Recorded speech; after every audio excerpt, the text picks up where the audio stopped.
Jovem da roça encontra uma moça rica pendurada em uma árvore à beira do desfiladeiro. O que ele faz depois é de arrepiar. Já comenta aqui de qual cidade você está assistindo? Curta o vídeo e se inscreva no canal para acompanhar outras histórias. Agora vamos começar. O vento soprava manso entre os pinheiros enquanto o último brilho do sol sumia por trás do alto do morro. Caio ajustava a correia da sela do cavalo, passando a mão com carinho no pescoço do animal, enquanto ele bebia da água clara do tanque ao lado do estábulo. As primeiras estrelas começavam a aparecer no céu escuro acima do sítio, que ficava bem ali na ladeira da serra. Estava tudo em paz, até que um grito atravessou o silêncio da noite. Um grito forte, desesperado, de mulher. Caio parou na hora. "Socorro! Por favor! Alguém!" A voz era fraca, mas dava para ouvir que era de verdade. Largou na hora a escova da sela e disparou. As botas batiam secas contra o chão de terra batida, correndo na direção de onde vinha o som. O grito ecoou de novo, mais claro dessa vez, vindo do lado sul do terreno. Era ali que a mata afinava e dava lugar a uma queda, bem funda. O coração dele batia forte no peito. "Oi, onde você tá?" Ele gritou. Ao invés de resposta, ouviu um soluço e o som baixo de galhos se dobrando. Chegou perto da borda com a lanterna na mão, iluminando o escuro. E então viu uma moça pendurada num galho fino que saía da pedra, bem em cima do penhasco. O vestido branco dela estava rasgado, sujo de terra, e com manchas de sangue, brilhando fraco sob o luar. Os dedos dela estavam grudados no galho, os nós brancos de tanto esforço. As pernas balançavam no vazio, o cabelo estava todo bagunçado, e o pouco do rosto que ele via mostrava puro medo. "Por favor," ela disse quase sem voz. "Não me deixa cair. Eles tentaram me matar." Caio se jogou de joelhos na beirada, arrastando-se até onde podia ver melhor. O galho se dobrava cada vez mais com os movimentos dela, e não ia aguentar por muito tempo. "Ei, tô te vendo. Vai ficar tudo bem. Tô aqui. Só segura firme," ele falava calmo, mas por dentro, o peito parecia que ia explodir. Não dava tempo de pedir ajuda. Ela escorregava devagar, cada centímetro importava. Puxou a corda que sempre levava amarrada no cinto, enrolou num tronco ali perto e amarrou firme. Prendeu a outra ponta na cintura e começou a descer com os pés apoiados na pedra. "Me escuta," ele disse firme. "Preciso que confie em mim. Eu vou chegar até você. Só não se mexe muito, tá? Eu tô escorregando." Ela gritou chorando. "Não consigo segurar." "Consegue sim. Só mais um pouquinho." A pedra raspava nos braços dele. Uns cascalhos caíam no vazio lá embaixo. Quando chegou perto o suficiente, esticou a mão. "Eu sou o Caio," disse com a mão estendida. "Eu te peguei." Os olhos dela grudaram nos dele, cheios de pavor. "Eu sou Luísa," ela sussurrou. "Eles acham que eu já tô morta." Ele alcançou a mão dela no instante em que o galho estalou alto, como se fosse se partir. "Vem, Luísa," ele gritou. Ela soltou o galho e se jogou para cima dele. Caio agarrou o pulso dela bem na hora. O peso dela puxou a corda com força, mas ele segurou firme, os dentes travados, puxando com tudo o que tinha. Ia subindo com ela devagar, colado na pedra. A raiz gemeu. A corda escorregou um pouco. Ele mordeu os lábios com medo. "Tá quase. Não olha para baixo, já olhei." Ela sussurrou, chorando de novo. Com um último esforço, puxou ela até o topo.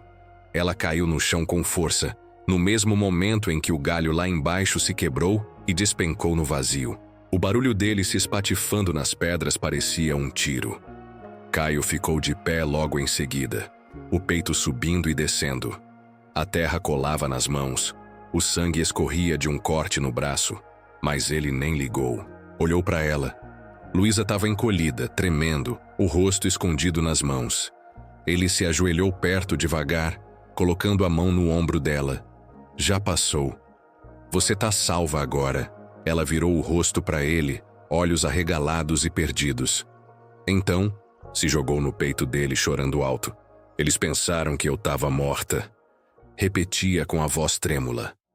Caio ficou ali com ela segurando firme, olhando para os arredores. Tinha muito para entender ainda. Mas naquela noite, ela estava viva. E ele estava ali com ela. Caio levou Luísa para o rancho, cobrindo ela com um cobertor e colocando um pouco de água com açúcar na xícara. Ela estava gelada, a pele fria, e tremia como se ainda estivesse pendurada lá no despenhadeiro. "Toma devagar, moça", disse ele sentando ao lado. "Aqui você tá segura." Ela olhou em volta, assustada, os olhos ainda vermelhos, como se tivesse passado a noite inteira chorando. Mas agora dava para ver melhor. Era uma moça fina, da cidade, de traços delicados. Nada nela combinava com aquela estrada de chão ou com o mato fechado da serra.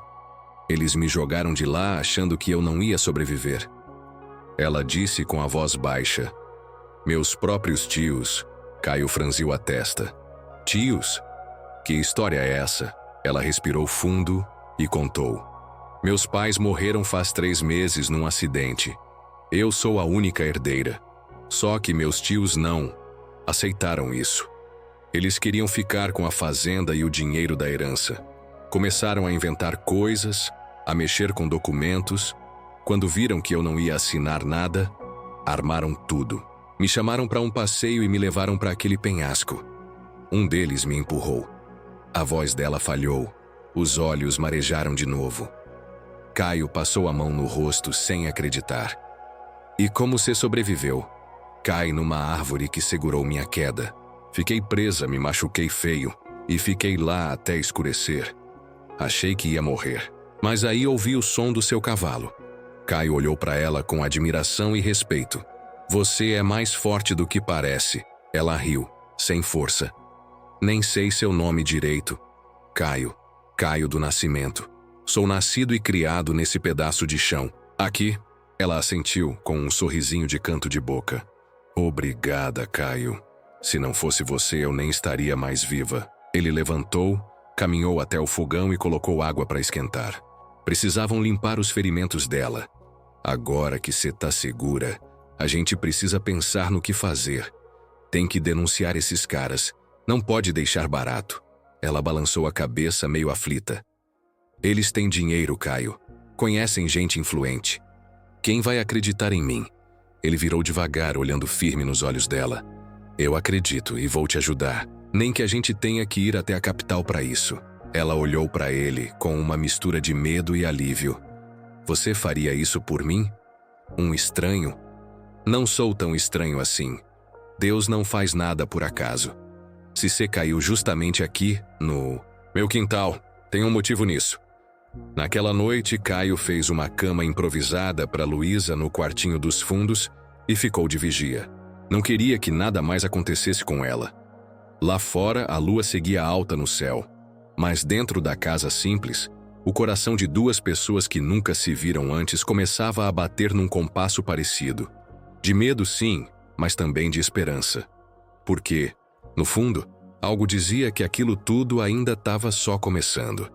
Na manhã seguinte, antes mesmo do galo cantar, Caio já estava de pé, preparando o café. O cheiro do pão de queijo e do café coado invadiu a casa. E logo Luísa apareceu na cozinha, com o rosto mais descansado, mas ainda carregando aquela sombra nos olhos. "Dormiu um pouco?" Ele perguntou, puxando uma cadeira.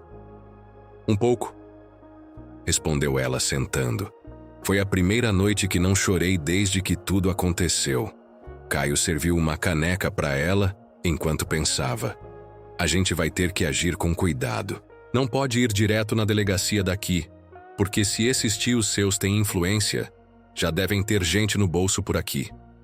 Luísa olhou surpresa. "Você pensou nisso tudo? Eu cresci vendo meu pai ser passado para trás por gente rica da cidade. Aprendi que não basta falar a verdade. Tem que saber para quem falar." Ela assentiu. "Eu guardei umas provas, uns áudios, umas mensagens no meu celular. Tá tudo salvo num drive online. Isso já é meio caminho andado", disse Caio. "Mas a gente precisa de mais." Ele foi até um armário e puxou uma bolsa de couro surrada. daquelas de peão antigo. Tem um amigo meu que trabalha como jornalista em Goiânia. Gente séria. Se a gente conseguir chegar até ele, ele pode ajudar a espalhar essa história para todo mundo ver. Luísa arregalou os olhos. Mas e se meus tios descobrirem? Já tentaram te matar uma vez. Não dá mais para viver com medo. Agora é a hora de mostrar para eles que você não tá sozinha. Ela ficou quieta por um tempo, olhando pela janela. O sol nascia por trás das montanhas, colorindo o céu de laranja. Você acredita mesmo que a gente consegue?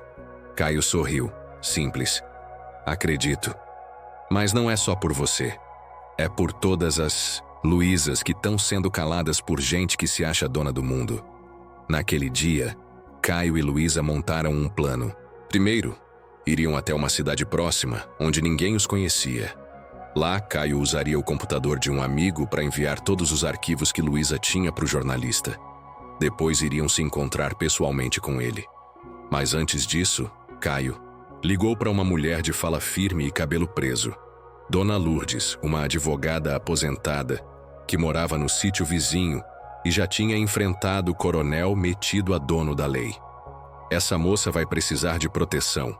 E você sabe como lidar com papelada e justiça melhor que eu, disse Caio firme. Dona Lourdes apareceu ainda naquele fim de tarde, com um caderninho e uma maleta de couro. Ouviu tudo, anotou os detalhes e disse: se depender de mim, esses bandidos vão pagar por tudo. Luísa olhava para Caio como se não entendesse como alguém do mato podia mover tanta coisa por ela. Por que você está fazendo tudo isso? Caio não respondeu de imediato. Depois de um tempo falou, olhando para o céu. Porque um dia minha mãe me disse que ajudar alguém ferido é como plantar uma árvore. Pode demorar para dar fruto, mas quando dá, é sombra boa para muita gente. Ela sorriu com os olhos cheios d'água. Acho que você é o tipo de gente rara que ainda vale a pena nesse mundo. Ele apenas desviou o olhar com um sorriso tímido. E foi assim que começou o contra-ataque. Não com armas ou gritos, mas com coragem, fé e o coração bom de um homem que acreditava na justiça mesmo sem ter diploma. Na segunda semana, Luísa já não era só hóspede na cabana, era parceira. Sentava ao lado de Caio com um lápis na mão e um monte de papel na mesa.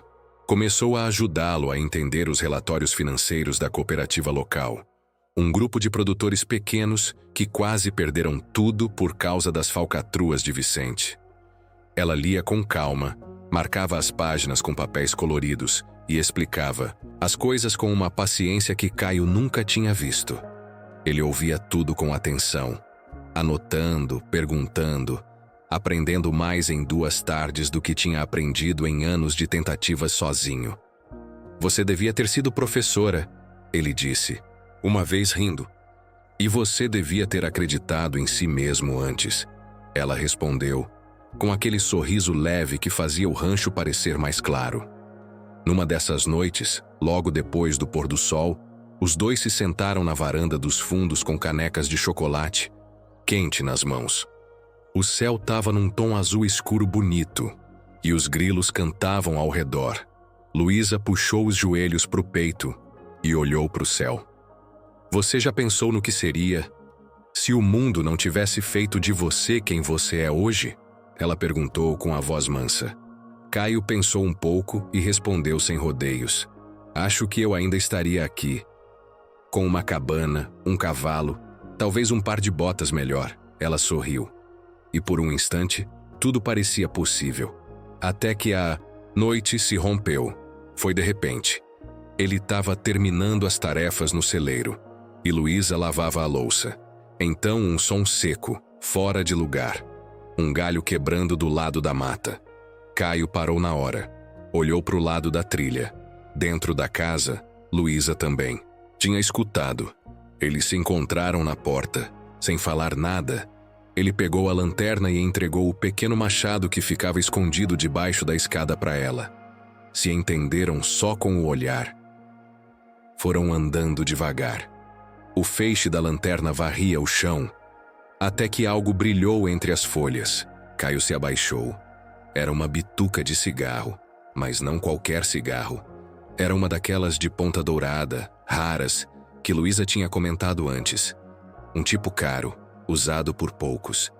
E um deles era o chefe da segurança pessoal de Vicente. Luísa empalideceu na hora. Não, não! Ela murmurou, a respiração ficando mais curta. Eles estavam aqui. Estão me vigiando. Caio segurou firme nos ombros dela. Olha pra mim. Nós vamos resolver isso. Mas tem que ser com calma e cabeça no lugar. Não tá mais sozinha, entendeu? Ela olhou pra ele. Procurava uma dúvida, uma hesitação. Mas não encontrou nada além de firmeza. Pela primeira vez em muito tempo, ela não sentiu só medo. Sentiu força também. Foi aí que decidiram agir. E não estavam sozinhos. E foi assim que começou o contra-ataque. Não com armas ou gritos, mas com coragem, fé. E o coração bom, de um homem que acreditava na justiça mesmo sem ter diploma. Na segunda semana, Luísa já não era só hóspede na cabana. Era parceira.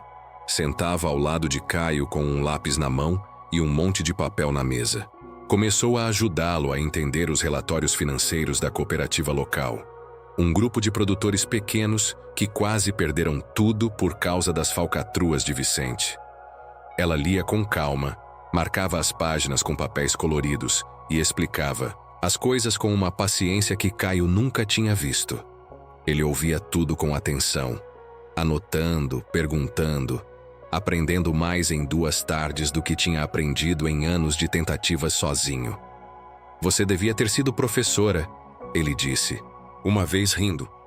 E você devia ter acreditado em si mesmo antes, ela respondeu, com aquele sorriso leve que fazia o rancho parecer mais claro. Numa dessas noites, logo depois do pôr do sol, os dois se sentaram na varanda dos fundos com canecas de chocolate, quente nas mãos. O céu estava num tom azul escuro bonito, e os grilos cantavam ao redor. Luísa puxou os joelhos para o peito e olhou para o céu. Você já pensou no que seria se o mundo não tivesse feito de você quem você é hoje? Ela perguntou com a voz mansa. Caio pensou um pouco e respondeu sem rodeios. Acho que eu ainda estaria aqui.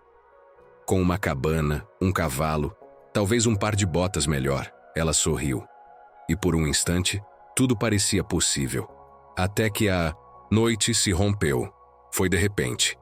Ele estava terminando as tarefas no celeiro, e Luísa lavava a louça. Então um som seco, fora de lugar. Um galho quebrando do lado da mata. Caio parou na hora. Olhou para o lado da trilha. Dentro da casa, Luísa também. Tinha escutado. Eles se encontraram na porta. Sem falar nada, ele pegou a lanterna e entregou o pequeno machado que ficava escondido debaixo da escada para ela. Se entenderam só com o olhar. Foram andando devagar. O feixe da lanterna varria o chão, até que algo brilhou entre as folhas. Caio se abaixou. Era uma bituca de cigarro, mas não qualquer cigarro. Era uma daquelas de ponta dourada, raras, que Luísa tinha comentado antes. Um tipo caro, usado por poucos. E um deles era o chefe da segurança pessoal de Vicente. Luísa empalideceu na hora. Não, não, ela murmurou, a respiração ficando mais curta. Eles estavam aqui, estão me vigiando. Caio segurou firme nos ombros dela. Olha, pra mim, nós vamos resolver isso. Mas tem que ser com calma e cabeça no lugar. Não tá mais sozinha, entendeu? Ela olhou pra ele. Procurava uma dúvida, uma hesitação, mas não encontrou nada além de firmeza. Pela primeira vez em muito tempo, ela não sentiu só medo. Sentiu força também. Foi aí que decidiram agir. E não estavam sozinhos. Naquela mesma noite, com a cabana silenciosa e a lareira crepitando baixo, Caio puxou o velho notebook da gaveta e se sentou em frente à mesa de madeira. Chamou Luísa com um gesto. Ela hesitou, mas foi. Quando a tela acendeu, 2 rostos apareceram na videoconferência. Uma mulher com olhar firme e cabelo preso, e um homem de voz grave e calma. Sou Natalie Rhodes, disse a mulher. Jornalista investigativa. Esse aqui é Marcos Lang, advogado, especializado em direitos civis. Vocês não estão sozinhos. Luísa apertou os dedos uns contra os outros, tentando esconder o tremor. Vocês têm alguma ideia do que esse homem é capaz? Ela disse com um nó na garganta. Marcos respondeu. Temos. Por isso estamos aqui. Mas para derrubar alguém como Vicente, precisamos mais do que palavras. Precisamos dele, falando, gravado, confessando ou se incriminando de alguma forma. É a única chance. O plano começou a se formar ali mesmo, entre o vapor da chaleira e os olhos atentos de Caio. Luísa enviaria uma mensagem para Vicente de um número novo e seguro. Dizia que estava cansada de fugir, que queria voltar, que se arrependia. Isso vai atrair ele, disse Natalie. Mas temos que escolher bem o lugar. Caio então sugeriu um chalé antigo, abandonado lá para as bandas da serra, que ele conhecia desde pequeno. Quase ninguém ia lá há anos. Era isolado o suficiente para parecer real, mas com acesso para que a polícia pudesse agir se fosse preciso. Marcos conseguiu alugá-lo discretamente em nome de terceiros, fingindo que era para um retiro de meditação. No dia marcado, o tempo virou. As nuvens baixaram sobre os picos, trazendo uma névoa gelada. Luísa vestiu um casaco leve por cima da roupa escolhida por Natalie, discreta, mas com um microfone escondido costurado no forro perto das costelas. Um ponto no ouvido permitia que ouvisse Marcos, que guiaria tudo. Caio a acompanhou até o início da trilha. Estava vestido como um peão qualquer, com camisa de flanela e calça surrada. Misturado à equipe, fingia ser só mais um, mas os olhos não desgrudavam da entrada do chalé.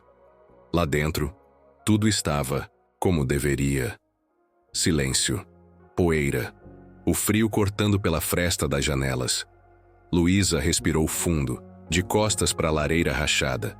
Seu coração batia forte, muito forte. Então ouviu passos pesados, o ranger das tábuas antigas. Vicente reentrou, com aquele jeito de quem acha que o mundo ainda pertence a ele. Olhou para ela como um homem que encara algo que acreditava ser sua posse. Sabia que você ia voltar, ele disse com voz calma, como se ela fosse um bicho manso que fugiu e voltou para o cercado. Fugir nunca foi sua cara. Você não sabe. Viver longe do luxo. Luísa manteve o olhar. Nem sempre a gente sabe quem é, até descobrir de verdade. Vicente riu, deu mais um passo. E descobriu o que, princesa? Ela hesitou e respondeu. Que tem gente que vale mais que dinheiro, que liberdade tem gosto e que você não manda mais em mim. Ele franziu o senho. O tom dele mudou.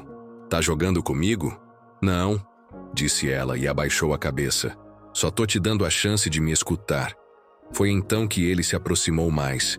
Começou a falar, lembrar, confessar, em pedaços. Menções sutis a negócios escondidos, ameaças, acidentes com gente que atrapalhou. E tudo sendo transmitido, palavra por palavra. Natalie e Marcos ouviam do outro lado.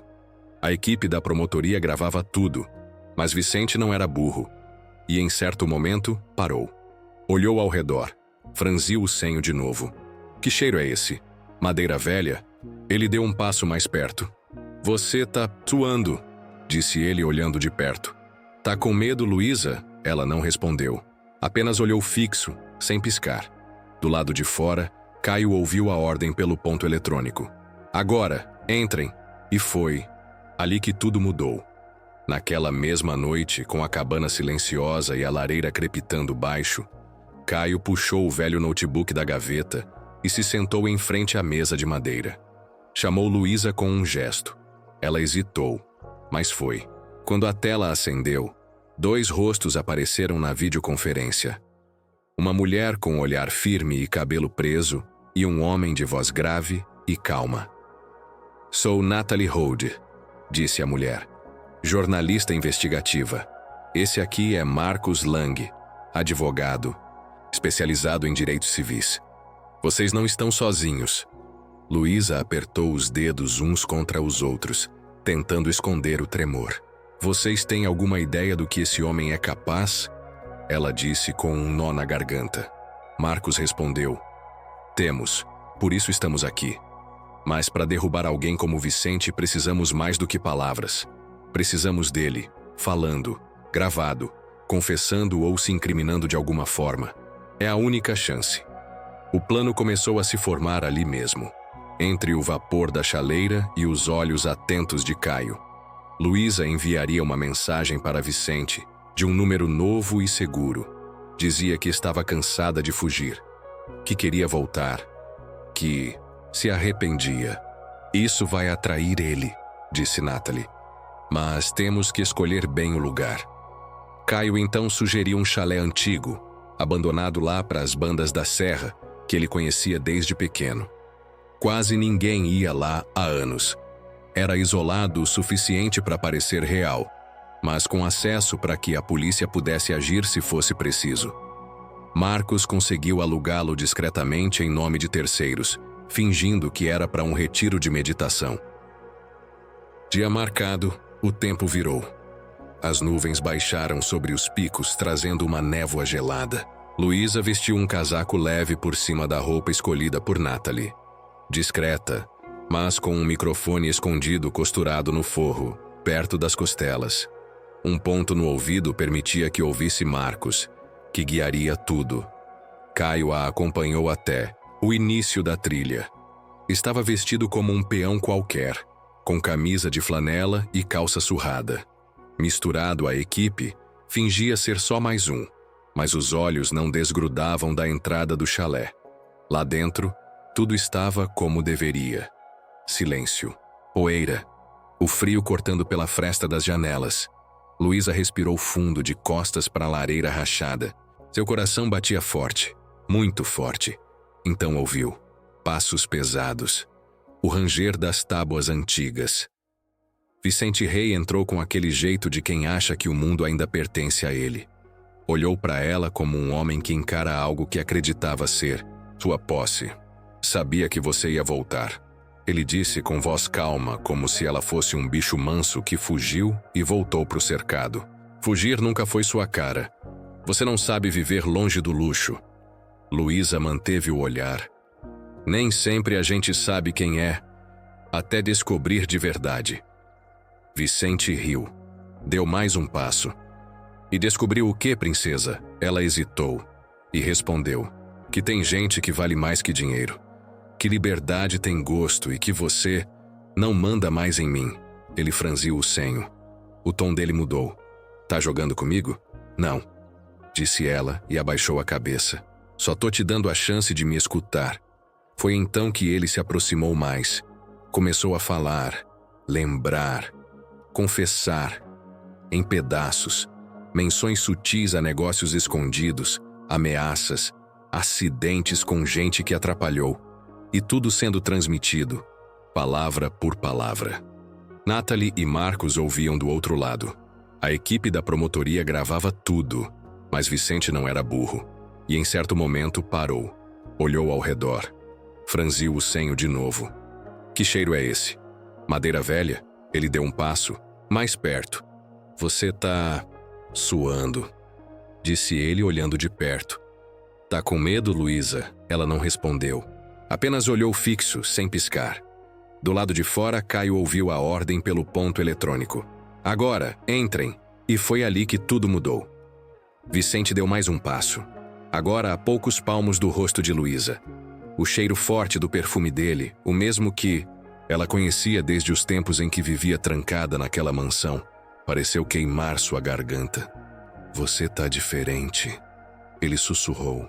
Tem algo errado aqui. Mas foi aí, a porta estourou. Polícia, deita no chão, mãos na cabeça. Foi um segundo só, um clarão, uma tempestade de botas entrando. Vicente recuou de surpresa, os olhos arregalados como um bicho encurralado. Mas não se rendeu fácil. Num impulso, ele puxou Luísa pelo braço e a usou como escudo. Ninguém atira, ele gritou tremendo. Ela vem comigo, do lado de fora, Caio correu. O coração explodindo no peito. Dentro do chalé, os policiais se posicionaram, armas apontadas, nervos à flor da pele. Solta ela, Vicente, gritou um dos agentes. Não tem para onde correr, mas Vicente ria. Um riso nervoso, doentio. Vocês acham que me pegaram? Eu sou o que segura esse país pela garganta. Eu! Ele gritava ofegante, arrastando Luísa em direção à porta dos fundos. Foi quando Luísa agiu. Ela sabia que teria uma chance. Uma só. Com a mão livre, alcançou a faca pequena que Caio havia escondido em seu casaco, costurada na barra da manga. E então, cravou no braço dele. Vicente urrou de dor. A pegada afrouxou e Luísa se soltou, tropeçando para o lado. Em segundos, os policiais o dominaram. Algemaram-no com força. Ele gritava, esperneava, amaldiçoava todos. Mas já era tarde demais. O microfone tinha captado tudo, cada palavra, cada ameaça, cada frase criminosa. Do lado de fora, Caio viu Luísa sair correndo do chalé, ofegante, com os olhos marejados. Eles se olharam, e ela foi direto para os braços dele. Acabou, ela disse com a voz embargada. Acabou, Caio. Mas ele sabia que não era bem assim, porque pra gente como eles o fim nem sempre é definitivo. Sempre tem rabo de cobra enterrado. Sempre tem alguém tentando dar o bote de novo. Mas naquele momento eles tinham vencido. A justiça rural, feita com inteligência, coragem e um microfone escondido, tinha dado certo. 2 meses depois disso, Luísa estava sentada na varanda da cabana. O pôr do sol pintava o céu de laranja e violeta. Caio vinha do celeiro, limpando as mãos num pano velho. Ela sorriu. Aquele campo lá atrás, dá para plantar lavanda. Lembra do que eu falei? Ele sorriu de volta. E dá para construir mais um quarto. Se a gente quiser aumentar a família um dia. Ela riu, com os olhos brilhando. Você tá pensando nisso, Caio? Caio se abaixou ao lado dela, olhando o horizonte com os olhos calmos. Segurou sua mão com firmeza e disse com a voz baixa, mas cheia de verdade. Tô pensando que agora a gente pode sonhar sem medo. Que essa terra aqui não é mais só esconderijo. É começo. É recomeço. Luísa sorriu, com os olhos marejando. E ali, sob o céu do interior, 2 almas cansadas finalmente encontraram descanso. A prisão de Vicente Reio sacudiu as manchetes do país. Empresários, políticos e até oficiais corruptos foram caindo um a um, como peças de dominó. Mais longe das câmeras e dos tribunais, naquela pequena fazenda escondida entre colinas, o que mais importava não era justiça, nem vingança. Era a paz. Luísa voltou a sorrir com leveza. Caio aprendeu a escrever relatórios para cooperativas da região, algo que antes nunca imaginou fazer. A horta cresceu. As galinhas começaram a botar mais. E aos poucos, amigos foram chegando, criando comunidade em torno daquela casinha de madeira e telhado velho. O passado ficou para trás, porque tem gente que nasce para correr, e tem gente que nasce para criar raiz. Eles, enfim, tinham escolhido ficar. Se você gostou dessa história, curta o vídeo, se inscreva no canal e compartilhe com alguém que você acha que precisa ouvir essa história também. Obrigado por assistir e até a próxima.